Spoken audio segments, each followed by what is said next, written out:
Hi, so in this video, I'm going to tell you what's happening, the situation I find myself in, and why this year has been the worst year, and explain why I'm in a background that looks like that. For context, if you've not watched my house tour, I moved into a studio apartment in London. That's why you can see the kitchen and you can see a lot of stuff there. And actually, my mattress is right here. I'm sleeping on the floor at the moment, so it's right here. And yeah, you can see a lot of things. And it's because I recently moved here, and because when I moved from Kenya, I didn't move with my stuff, and I left the person I had moved to live with here. So I just left with my clothes, and that's what I had, my clothes and equipment. So right now I'm buying everything from scratch, and I've not yet bought a closet or a bed. We are getting things together one by one, step by step, right? So don't tell me about nothing. Yes, I know I make videos about making money online, but I haven't even been creating videos. If you've been following my main channel, then you know that I have been on break. Even when I come back, I post like one video and then I disappear because you're about to understand why. So here's a summary. I came to the UK married.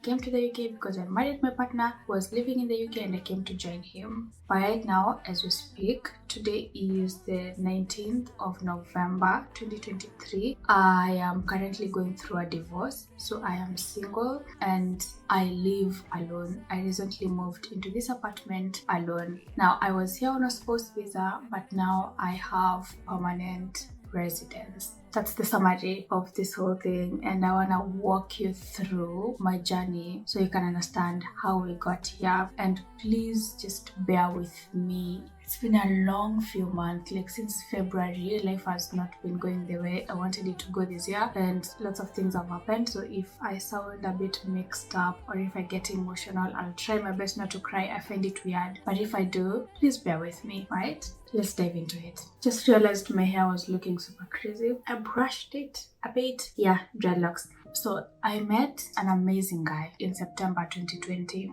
when COVID was at its peak and all that. So I met this beautiful man on Tagged, a dating site. I remember that time I had just gotten a new job. Not really just gotten, but I was working a full-time job. I was doing my things online. I was running my transcription company, and I was just so busy to just be out and about. And if you know me, you know I'm not outgoing. I spend most of my time working, so online was the best bet for me to meet someone. So I met this amazing guy on Tagged, and we started chatting in September. In November, we continued chatting. Anyway, the whole online dating thingy, I remember he used to video call me every day. It was so sweet, so sweet, so kind, so loving. I felt like we understood each other. He understood me. Like, I am a very open person. If you meet me, not as a professional, of course, if you're doing anything as our personal selves, like if I meet someone I'm interested in, someone who's interested in me, even friends, like I tend to be very open. I tell you who I am, my values, just so you know who you're dealing with. So I was very open with everything, and we dated from I think around November, September, October, around November 2020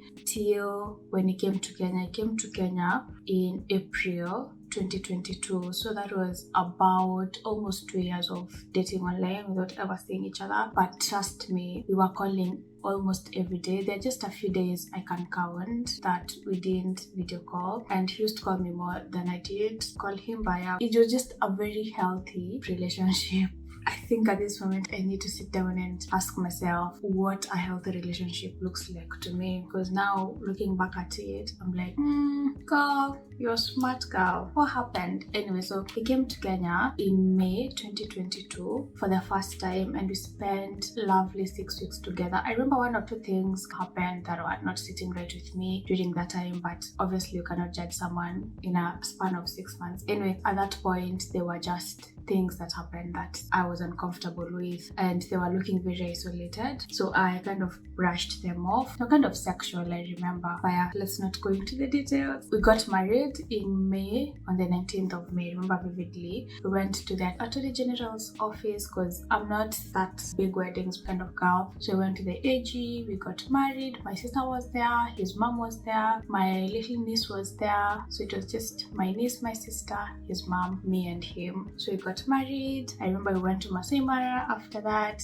for a family sort of vacation. It was all fun. I loved it. Something also happened during that Masai Mara trip. Also a very mundane kind of thing if you look at it from an isolated aspect. But now when I look back to all those isolated incidents, I kind of put everything together. But anyway, again, that happened and didn't seem like a lot. I remember my sister was very furious. Maybe I'll go into detail later. We got married, we stayed, then we went back to the UK June. I remember 2nd of June. I'm pretty good with such dates. And now that we were married, I started working on getting the spouse visa, because I mean, if you're in a relationship with someone, you don't want to be dating them online for more than 2 years, and it's already almost 2 years. And now I'm interested in this relationship because now we're already married. So I started working on the visa. I did all the research and all that because I'm good at this thing as long as it's info and it's online. And I even posted videos of the process I went through to get the visa. I remember I paid for my English test. He paid for the visa, but I also paid for a couple of things. We both paid for the Masai Mara trip. So it's not like someone who I was dependent on financially. At that point, I was financially independent since I started my self-employment. So don't start saying, oh, you were there for the money. No. Like literally, I was contributing as much as he was contributing to our lives. But I remember there's a point when I started dating, when I just left my job, there are points where my pocket was not so good, because you know when you start a business, sometimes there are blank spots. There are spots that you need to fill in as you wait for the business to catch up, and there are times they actually really did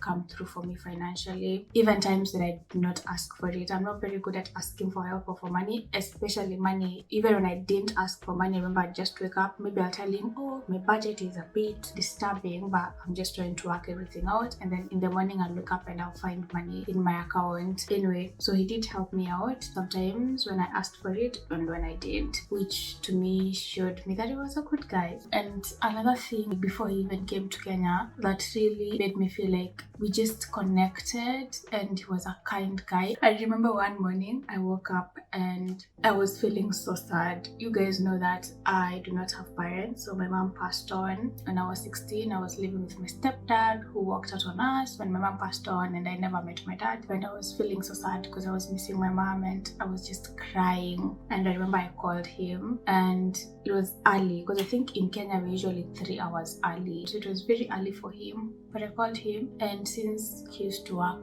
overnight, he'd just gotten off work and I think he wanted to sleep, but he woke up from his like 30-minute sleep, or before he even went to sleep. I don't remember if he was already asleep or we were just preparing to go to bed. I remember I called him and he picked up and he just listened to me crying, and he even cried with me. Nobody has ever done anything like that before for me. I just felt some type of way about that. Now I'm starting to get emotional. Anyway, so I started working on the visa, and then I applied for the visa in July 2022. So that we got married in May, June, July. So May we got married, June he went back, July I applied for my visa. It was end of July. I remember it was 26th of July. That's when I did my biometrics appointment. And then I waited for that time because of COVID. The timelines had been kind of extended. So instead of waiting for 3 months, you're waiting 6 months. So I waited till December. I got my visa December 6th. Yo, I remember these dates like crazy. I waited from August, September, October, November, December. I got the visa, which was about 5 months. And I was expecting it to come after 6 months. Anyway, I was happy that I got the visa on 6th December, and I didn't even get to celebrate Christmas well last year December because I was preparing to move and I wanted to be with my partner over Christmas. I remember he was a bit hesitant, but I told him it was a good time for me to move, like in December 1st, to be together for the Christmas period. You all girlies know, you're in a relationship with someone, it's Christmas and you want to be with your person and all that. Anyway, also I wanted to kind of use that Christmas period to set up my work. So in January, I just get back to creating. So that's how I usually think. I'm thinking ahead, planning and all that. Anyway, so eventually we decided. I remember he booked for me a ticket. He did pay for the ticket, a flight ticket to England, where I am right now. So I traveled on 27th December to join him.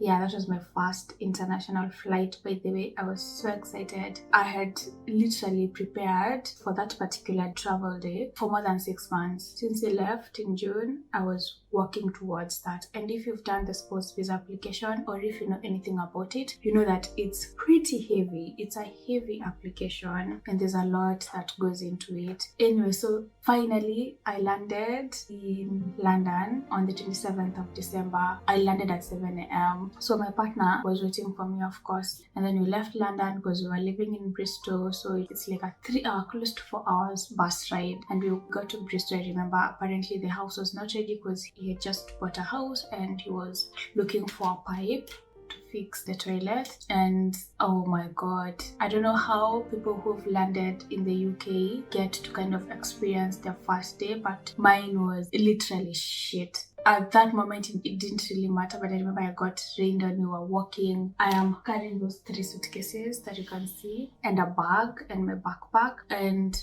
we were just walking through Bristol, going from point to point, and it's raining. We're dragging those suitcases, and I'm getting rained on, and just crazy. I remember that day. Anyway, eventually we got to the house, and yeah, and life started.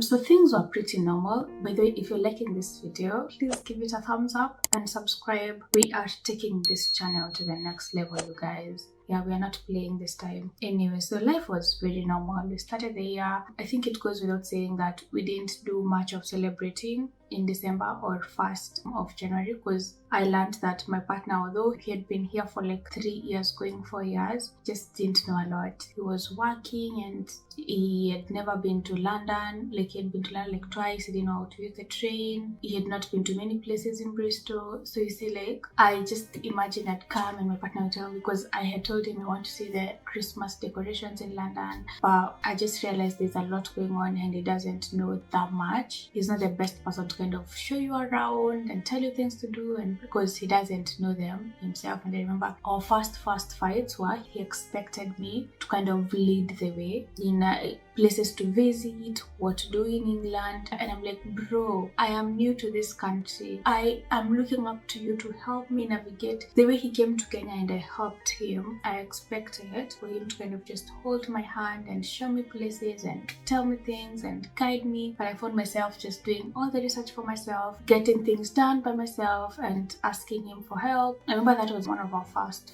fights. I mean, he expects me to take the lead in that aspect, of which I am blind also. It's a new country and I expected someone to just hold me. And you know, when you come to a new country, the way it's very difficult, the settling, the culture shocks, the blah blah blah, it's so difficult. Anyway, apart from those few fights like that, I remember at one time I asked him, because he had bought the house and he had just bought it. He bought it in November. So I asked him if he could add me to the mortgage so I could contribute to paying for the mortgage. I mean, I'd feel more secure if I'm on the mortgage. But I asked him to add him, and I remember he told me, no, we have to ask the agent who helped him secure the property. And eventually he told me that he cannot add me to the mortgage because he does not trust me to stay with him. I remember the first month also I asked him, I mean, now I'm here, you don't have to struggle with all bills, we can now split bills. And he completely said no, he didn't want me to pay for any bills. You know, if you look at it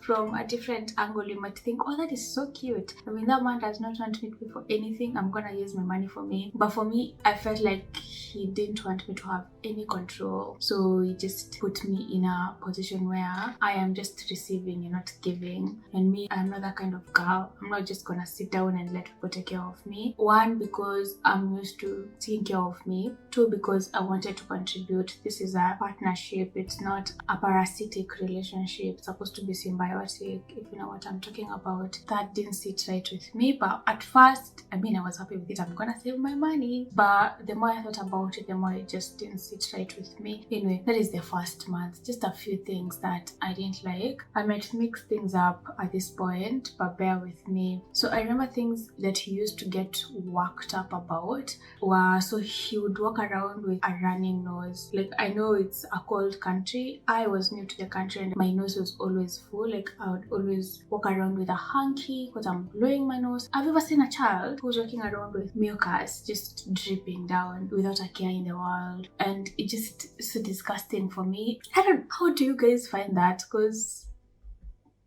anyway, so I used to tell him, please blow your nose. It's disgusting. Of course, not like that, but I just tried to tell him, oh, your nose is nose is leaking. And they'd say, oh, this is normal. Why are you always exaggerating things? You're making this is normal. And I'm, yeah, it's normal. My nose also does the same thing, but I clean it. And he's a chef. And sometimes I just feel some type of way about eating his food. Because I'm like, he lets his nose run. One day, he had not showered and he had not brushed his teeth. And even when he did this, you could see, when you don't brush your teeth for a very long time, you start seeing yellow things on the teeth. So I remember he came to kiss me and I just... Mimi ningewaomba acha kuniguza. No sir, please brush your teeth first. And just got so worked up saying I am blowing things out of proportion. I am worrying about illicit things, that he's been so busy. He does not have time to clean up and I don't want to kiss him because I don't want to be with him.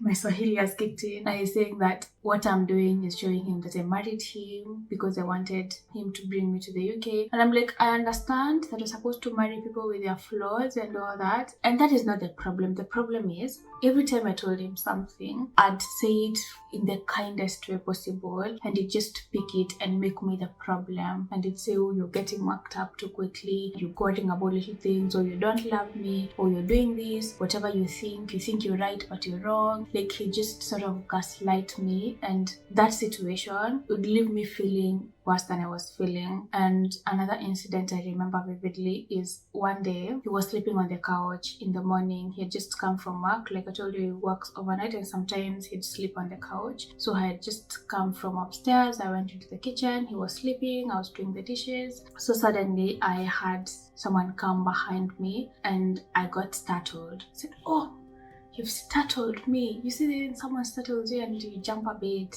you're startled. You're not being offensive, just startled. It's a sort of normal body reaction. I think he had come to hug me from behind. I looked at him and he just turned, like his face turned and became angry and he just walked back to the couch. Remember, he didn't talk to me that morning. If something like that, I talked to him and then he'd say, you think you're right, but you're not. You're always thinking stuff. You're always blowing things out of proportion. I just asked myself, am I crazy? Because in my mind, I know if someone startles you, they don't mean offense. So why would someone be offended by that? Another incident, he was looking for his tools. He had placed his tools in a box somewhere in the living room. Remember, you were kind of renovating the house, so things were a bit everywhere. And he had placed his tools in a box and they had not touched the stool. So one time he came down, he was looking for something. This thing you used to seal, I've forgotten the name of it, but he was looking for it. And then he turned and asked me, have you seen that thing? I've forgotten the name. Then he said, no, I have not seen it. In fact, I have not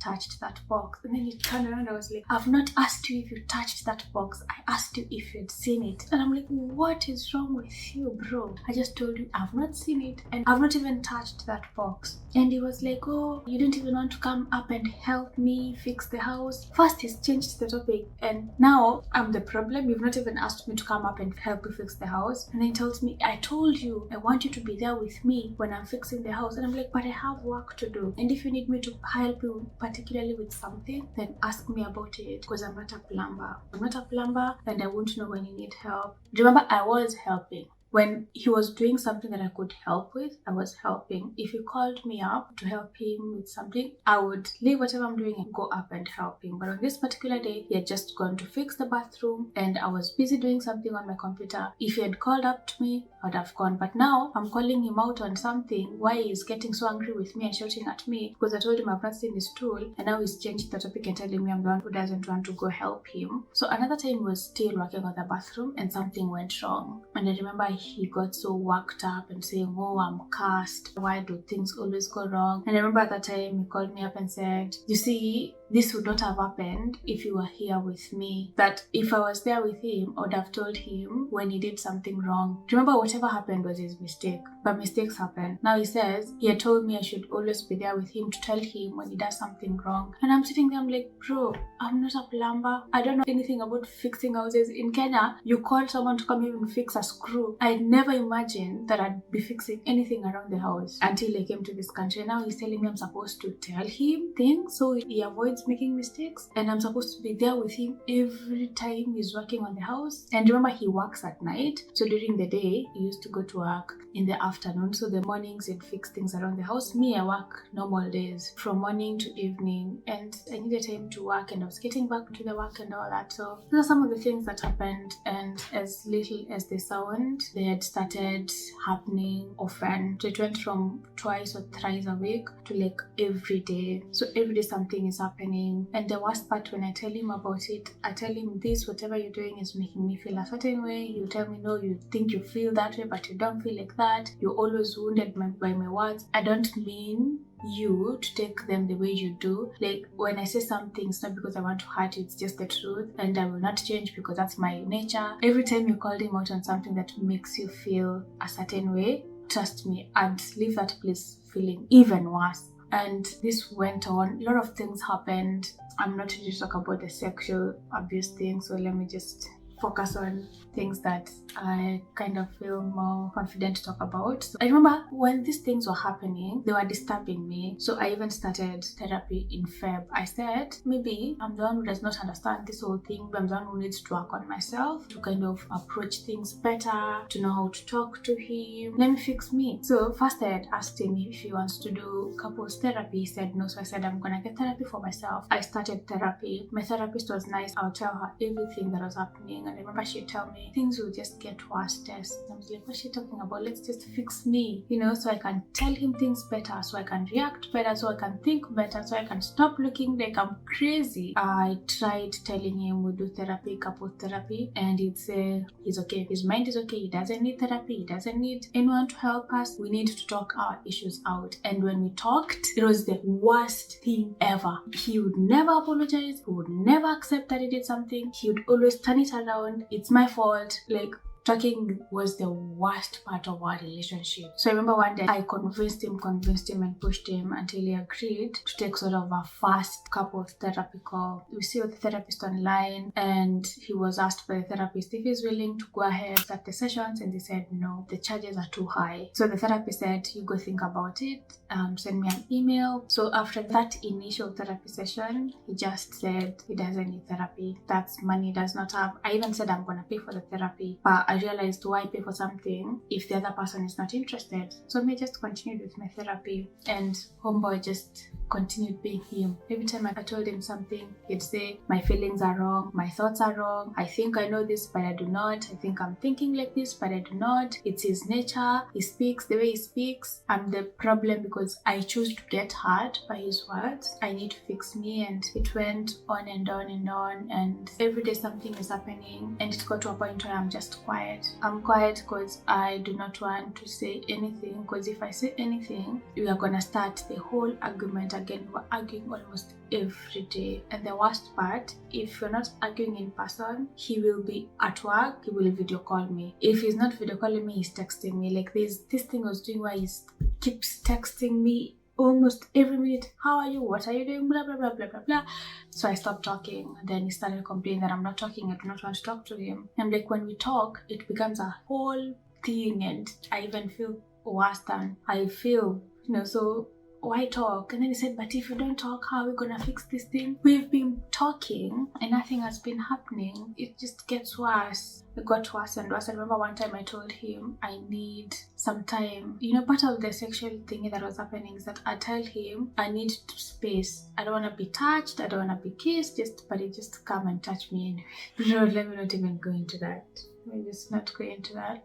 One time I told him I need space. I need space to work on my mind, to just breathe. I'm alone, a man. I used to tell him even before we lived together, I need space. And he understood that when we were dating online. He'd call me and I'd say, today I just don't want to talk. And he'd understand. But when I got to England, he just said, there's no space in marriage. We are married. So he did not want to give me space. When I said, do not do this, he will do, don't kiss me. He'll come in, he will try to kiss me, he will try. Even when I tell him no, like, it's just, for him, we are married, so my body is his to do with as he pleases, whenever he pleases. It was a nightmare. I felt like I was living my own little hell. I remember I told even my therapist that anyway, he left for work, and then when he got to work, I remember 1 hour later he texted me and said, maybe you should take a walk. That way you'll fix whatever is going on with your mind. So I said, that's actually a good idea. So it got to a point where I'm not going outside, I'm not doing anything. And then I remember later that night, the same night, video called me and said, are you good now? And I tell him, I cannot fix my mental problem in a day. And then he said, please no, I cannot give you forever. Really, we need to hurry up, fix your mind very fast so you can be a couple and love on each other. That is just some of the things that are happening, and every time something happened, now I chose not to talk about it. Let me end this video here before I talk and talk and talk. You'll watch it in the next video so I can explain how I left. Thank you for watching.